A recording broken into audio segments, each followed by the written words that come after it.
Señor Bono, buenos días. Hola, muy buenos días. ¿Le preocupan, como socialista, los resultados de las elecciones francesas? Bueno, no es una preocupación doméstica, cotidiana, pero claro que es preocupante que en Francia el Partido Socialista haya tenido unos resultados tan adversos en unas municipales. Sin embargo, me alegra, como comentabais hace un momento, que el presidente de la República no mire para otro lado, aquello de arda la casa y no vea yo el humo, sino que inmediatamente toma una decisión que incluso no está ideológicamente orientada estrictamente en lo que Hollande representa, porque Valls lo que representa es otro modo de hacer política dentro del Partido Socialista que a mí particularmente me agrada. Le explico. Hay quienes creen que para ser socialista hay que ser unas cosas y otras se pueden dejar a un lado. Para mí lo esencial en el ámbito del socialismo es la solidaridad.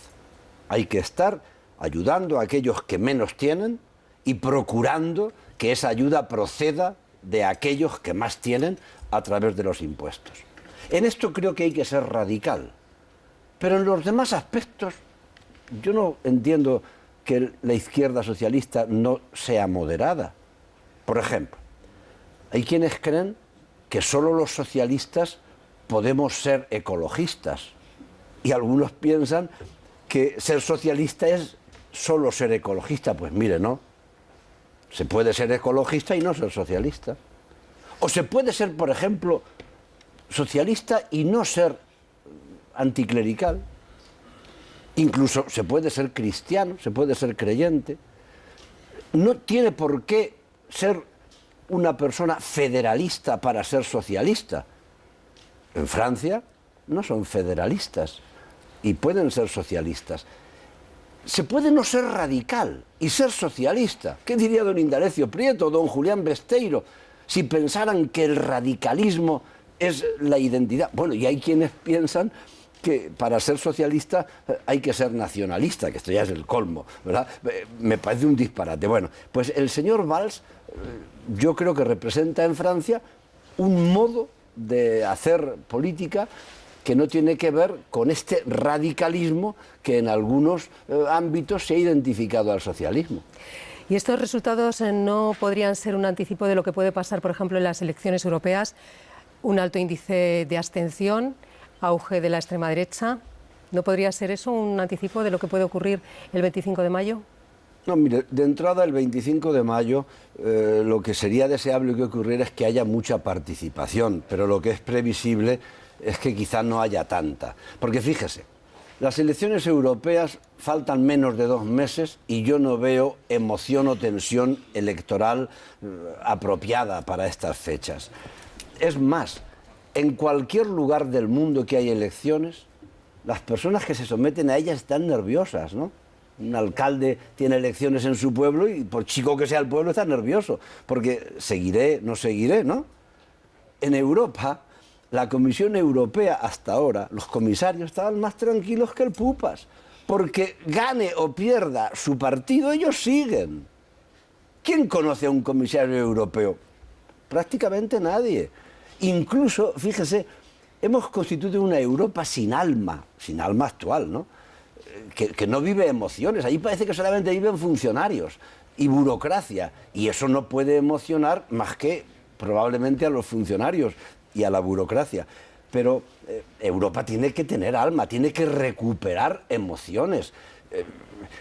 Yo particularmente le digo algo que a lo mejor es muy heterodoxo. Yo me siento mucho más cerca de un chileno o de un argentino que de un polaco. Claro, es que sería pornografía dura que yo me sintiera más cerca de un alemán que de un mexicano, por razones históricas, culturales.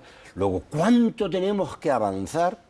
Porque vivimos no en Argentina ni en México, vivimos en Europa. ¿Cuánto tenemos que avanzar para promover políticas en que las emociones tienen mucho que ver? No solo el euro. O sea, Europa no puede ser solamente una reunión de mercado común. y de economía. Tiene que haber emociones y hasta el momento esas emociones pues las hemos representado la derecha y la izquierda bastante mal. Usted ve algunos comisarios... No está animando usted mucho... No, estoy animando a que cambie. Yo el otro día escuchaba a Elena Valenciano el domingo y ese modo de hacer política, o Sulf, que les escuché, un tipo que se esfuerza 1 hora en hablar castellano sin hablarlo, eso es lo que hay que hacer. Pero claro, la burocracia de ver a algunos otros comisarios y algunos presidentes de banco y decir, bueno, si esto es Europa, a mí que me bajen del autobús, ¿no? Señor Bono, estamos hablando desde hace más de una semana de Adolfo Suárez. ¿Qué no se ha dicho todavía de Adolfo Suárez? Yo creo que se ha dicho todo lo que debe decirse en el Día de las Alabanzas, ¿no? El Dies Irae, Dies Irae. Yo creo que Adolfo Suárez ha recibido un homenaje generalizado y debo decirle que pienso que sincero. Cuando se veía a algunas personas dar el pésame, ¿no?, que tanto le habían atacado, había quienes veían crítica a esa posición. Yo, sin embargo, creo que hay un componente de sinceridad. Hay mucha gente que no hemos sido ni mansos ni templados con Suárez, que fuimos muy duros. Bueno, yo aún recuerdo aquello de Taur del Mississippi, o que se iba a subir a la grupa del caballo de Pavía, y llegó Pavía, y el único que se puso de pie fue Adolfo Suárez. Adolfo Suárez se le ha hecho justicia, y por tanto me parece muy justo que incluso los que no fuimos templados en su crítica, en este momento lo podamos decir. Particularmente, mire, ayer con un amigo, un abogado del Estado, me decía, es que fuisteis muy duros, y dije, sí, es verdad, estoy reconociendo, ¿no? Yo tengo, digamos, una pequeña atenuante, y es que en el año 1995 le organizamos un homenaje a Suárez en Toledo, le dimos la medalla de Alfonso X el Sabio, y él dijo, y me lo dijo por escrito, que era el primer homenaje que la izquierda le hacía en público. Y estos días pues lo he recordado con satisfacción. Adolfo Suárez es un tipo excepcional. Va a pasar a la historia porque le ayudaron muchos. Y ahí ponga usted a los que quiera. Pero sin él, sin su inteligencia, sin su astucia, porque el tipo era astuto, sin su generosidad. Usted imagínese si sería generoso, que hizo ministro a un señor que cuando le nombraron a Suárez dijo, qué error, qué inmenso error, Ricardo de la Cierva. Era generoso. Incluso, fíjese, he oído una entrevista en la que le preguntaban por sus enemigos y el tipo responde, plena actividad, que había que ser templado y que él procuraba olvidar las ofensas. No se puede pedir más. Creo sinceramente que es el español más importante de los últimos decenios, y casi me atrevería a decirle que del siglo XX. Señor Bono, no sé si escuchó ayer a Rouco Varela ese mensaje político casi en un funeral que hablaba de la concordia, falta de concordia entre los españoles y de las causas que podrían conducir a una guerra civil. ¿Le parece alarmista? ¿Qué le parece este mensaje de Rouco Varela? Bueno, el cardenal Rouco está yéndose, está despidiéndose, y cuando uno se despide a lo mejor tiene tentación de decir todo lo que luego ya no le van a escuchar, pero concordia falta en la conferencia episcopal que él acaba de dejar, y mucha, ¿no? Casi todo lo que él ha representado, los obispos cuando han votado en secreto le han dicho, Rouco, déjanos a un lado, te vas a jubilar, no nos compliques la vida, y han elegido a Blázquez, que de alguna manera pues Rouco lo tuvo de auxiliar, ¿no? Y era un modo de salir, pero todo el mundo sabe que Rouco está de retirada. Claro, si es un funeral en Madrid y él es el cardenal de Madrid, pues tiene que oficiarlo. Pero la Iglesia no es la de Rouco, es mucho más la de Francisco, la del Papa. Yo no sé a quién votó Rouco, pero por la cara que ponía en el balcón del Vaticano, yo creo que a Francisco no lo votó, ¿no? Bueno, pues yo creo que somos muchos más los que estamos con lo que representa Francisco, con la misericordia, con el perdón, con las buenas formas, y el cardenal Rouco es muy duro, ¿no?, en el modo de hablar. Lo que dijo ayer no lo puedo juzgar porque no lo escuché de manera directa, pero he leído dos portadas de dos periódicos. En uno ponen de manifiesto que defendió la unidad de España. Esto está bien, ¿no? Yo no voy a criticarle, al contrario, que defienda la unidad de España está muy bien. Ahora, que estamos al borde de la guerra civil, ya digo, juzgo portadas, porque no escuché el discurso, o que estamos cerca de la guerra civil, si es que lo dijo, yo creo que el cardenal no Habría fue... que tener cuidado con las causas actitudes que nos llevaron a la guerra civil, como Sí, una pues, llamada de atención. Bueno, pues sí, en este sentido a lo mejor hay que aplicárselo en primer lugar en el ámbito religioso, ¿no? Es decir, el cardenal Rocco yo creo que es un hombre muy de derechas. Y una cosa que lleva al enfrentamiento es cuando desde posiciones morales, como representa la Iglesia Católica, pues se defiende a la derecha como una opción política. A Rocco es que le gusta lo que dicen en algunos programas radiofónicos, propiedad de la Iglesia, o le gustaba cuando se insultaba a los políticos, y esto también puede conducir a esas causas que él dice. Es decir, que la Iglesia Católica en España tenga medios de comunicación donde el insulto ha sido moneda corriente bajo el mandato de Rouco como presidente de la Conferencia Episcopal, pues también conduce a la crispación. Y esto también debe hacérselo mirar. Y esa crispación, debate soberanista, Artur Mas, Mariano Rajoy, escuchando este mensaje, ¿usted qué le diría a Artur Mas si tuviera la oportunidad? No sé si hace mucho que no le ve o si tiene previsto verle, por ejemplo, que no sé yo ahora, si estará en su agenda. Yo vengo aquí a los desayunos de la UNO porque ustedes me convidan y Mas no me ha invitado y yo pues lógicamente no me voy a hacer presente. ¿Qué ¿no? le ve? ¿Usted qué le diría? Pues lo que le he dicho siempre. Yo le he dicho siempre algo con meridiana claridad. Primero, que no es de izquierdas ser nacionalista. Incluso que desde la izquierda defender el separatismo es tanto como negar el principio de solidaridad. Le diría que todos aquellos que están en contra de la igualdad, no me extraña que estén en contra de la España constitucional que garantiza la igualdad de los españoles. Porque hay gentes que quieren la secesión, no por una cuestión histórica, ni emocional, ni poética, no, es porque quieren vivir mejor que el vecino. Y en ese sentido es un planteamiento insolidario. Y esto es tan evidente que casi sonroja tener que decirlo. Yo creo que desde la izquierda defender planteamientos separatistas es o de idiotas o de cretinos, o de no socialistas. El socialismo está por encima de las fronteras a la hora de solicitar la igualdad de las personas. Y lo que le diría más, pues de la mejor manera posible, ¿no?, es que haga honor a su juramento. Él ha jurado cumplir y hacer cumplir la ley, pues que la cumpla. Señor Bono, tenemos que cumplir con nuestra palabra y ellas tienen ahora la palabra. Anabel. Sí, no sé si usted opina, como dicen algunos correligionarios suyos, que el problema de Cataluña, con un sector importante de la población pidiendo al menos votar cuál puede ser su encaje dentro o fuera de España, es el principal problema que tiene este país. ¿Usted cómo valora la posición que tiene, ahora ya se va acercando más al PSOE, el PSC? El PSC ya no está por la consulta, sino está por una reforma constitucional lenta, para que haya un replanteamiento del estado de las autonomías. ¿A usted es esa opción que le parece y si usted cree que es comprendida por los ciudadanos? Pues mire, yo muestro, ya que usted me pregunta, mi solidaridad personal con el secretario general, con Pere Navarro, que ha tenido la enorme desgracia de que dirigentes del PSC bien nombrados se le han ido del partido, otros se le han sublevado e incluso han promovido la ruptura de un planteamiento disciplinado, porque un partido no es una partida de aventureros en que cada uno dice lo que se le antoja, ¿no?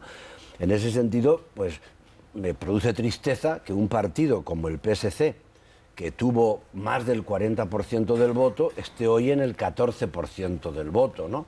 Y yo creo que este descenso se produce porque en Cataluña hay muchísimas personas que están más por la solidaridad que por el separatismo y no han visto claro, a veces, que el Partido Socialista estuviese defendiendo más sus intereses como ciudadanos que sus intereses como miembros de un país que tenía que defender una determinada identidad. Mire, para mí, creo que el Partido Socialista tiene que defender la igualdad de los ciudadanos antes que la autonomía de los territorios. Y por decírselo con claridad, basta ya de victimismos.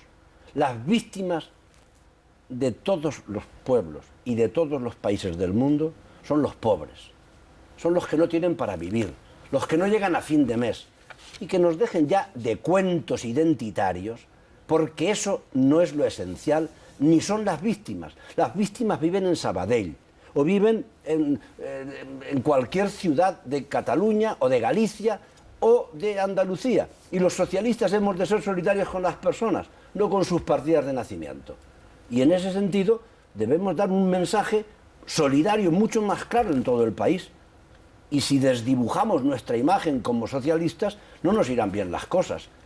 En esto yo reconozco mi responsabilidad. Yo he sido 21 años presidente de un territorio de Castilla-La Mancha, donde ahora ya a mi partido le llaman PSCM, y en Madrid PSM, y en Cataluña PSC, y en País Vasco PSE, PSOE, solamente se lo decimos en Ferraz, y la gente se confunde, cuando el PSOE es el que tiene los votos, o no, como diría Rajoy.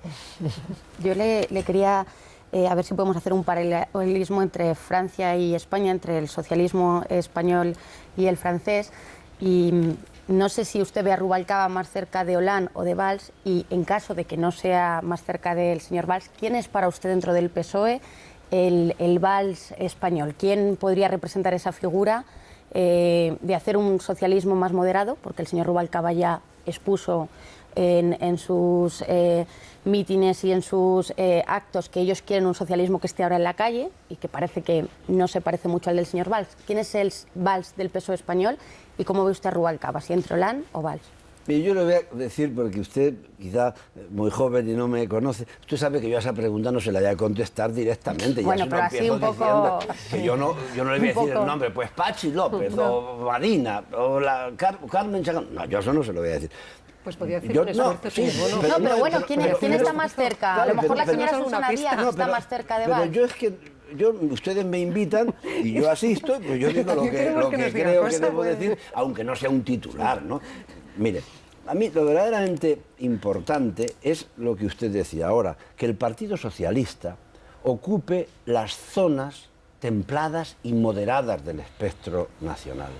Ahí es cuando nos hemos identificado con la población. Cuando Felipe González ha hecho un discurso nacional, porque es que a veces va a parecer que lo único nacional que queda, ni el Instituto ya de Meteorología, lo único que queda como nacional parece que es la Guardia Civil, ¿no? O Radio Nacional de España. Cuando Felipe González hacía un discurso moderado y nacional, cuando Felipe González, por ejemplo, se enfrentaba con el secretario de Estado Casaroli y le decía: señor Casaroli, usted no lleva razón en el tema del aborto, pero se lo explicaba en términos que eran muy comprensibles.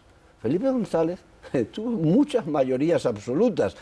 El PSOE electoralmente debe echar sus redes en caladeros solidarios y moderados. Nosotros no tenemos que ir a quitarle el voto a Izquierda Unida. Este es mi planteamiento. Le voy a contestar de un modo comprometido, pero sin nombres. En la conferencia de noviembre, Alfredo Pérez Rubalcaba, al que yo voté y que le tengo por un tipo muy listo, de lo más listo que yo he conocido, ahí está, pues él hizo dos menciones en su discurso que prácticamente le aplaudieron todos. Yo me quedé sentado y como soy vergonzoso, la adrenalina me hizo una mala pasada, me puse a sudar porque claro, un minuto aplaudiendo y yo allí sentado y encima sin aplaudir. No es que no estuviera de acuerdo, pero quería significar que no todos estamos de acuerdo con que hay que romper los acuerdos con la Santa Sede. ¿Por qué? Porque yo defienda a los sacerdotes castrenses, que por cierto los defiendo. No es por eso. Es porque mire que hemos tenido ocasión de romper los acuerdos con la Santa Sede, con Juan Pablo I, con Juan Pablo II, con Ratzinger, y ahora viene un papa que más es de los nuestros en el ámbito del discurso solidario, y ahora decimos que rompemos los acuerdos. Oiga, a ver si en esto estamos electoralmente también equivocándonos, ¿no? Y luego un aplauso cerrado que le hicieron a Pérez Navarro, que ya le he dicho, yo me he mostrado solidario, pero claro, hacía una semana que el PSC había roto la disciplina de voto en el Congreso, y yo dije: oiga, yo esto no lo aplaudo. Yo le tengo cariño, pero yo no aplaudo. El partido no es una partida de gente que cada uno hace lo que se le antoja. Luego, por tanto, ¿en qué dirección apuntaría yo? Pues yo apuntaría gente joven, gente que esté por ver. Mire, cuando Zapatero me ganó a mí en el Congreso, muchos decían, no, Bono es la experiencia. Y ganó un tipo joven y lo hizo bien y ganó 2 elecciones. Pues arriesguemos, no. Con gente joven y con gente que esté dispuesta, fíjese, yo le diría, la prueba del 9 sería estar dispuesto a perder, arriesgarte a perder para que gane el PSOE. Y si la respuesta en el polígrafo ese de la verdad fuese cierta, yo elegiría a esa persona que esté dispuesta a jugárselo todo para que el PSOE llegue a ser lo que fue y no una sopa de letras. Pero joven. Sí, yo creo que joven, claro.